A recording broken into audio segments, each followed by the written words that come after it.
How to start a Lister CS. It's been sitting a while. Pump the main bearings with oil. This is oil pump. Give it a few, it's only necessary if it's been sitting. Fuel tap on. Switches the lever over. Put the fuel rack to max. Roll it over to get a decompressor in.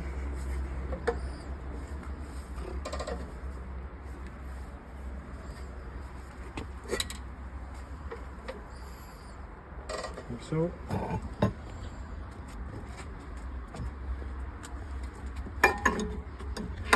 Start handle on.